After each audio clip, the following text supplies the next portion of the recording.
Righteousness is not based on your goodness or your good works. Righteousness is based on the goodness of God and through the finished work of Jesus Christ. Kaya ang pinaka-identity natin, we are righteous. Kaya sabihin natin, nagkakamali tayo, nakakaisip tayo minsan hindi maganda, nakakapagsalita ng hindi maganda, nakakagawa ng hindi maganda. Alam mo ba, hindi naman magbabago yung identity mo kay God? Alam mo, pag anak ka ng Diyos, hindi naman magbabago ang pagiging anak ng Diyos. At yung pagiging matuwid mo sa harap ng Diyos, hindi magbabago. In the sight of God, you are righteous. You know why?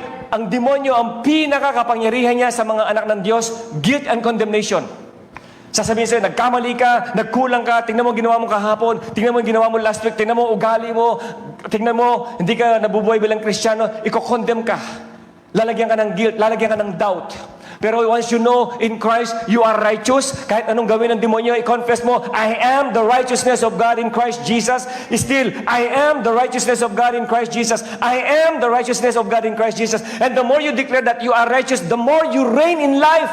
Sabi natin sabay-sabay, I am the righteousness of God in Christ Jesus. You are the righteousness of God.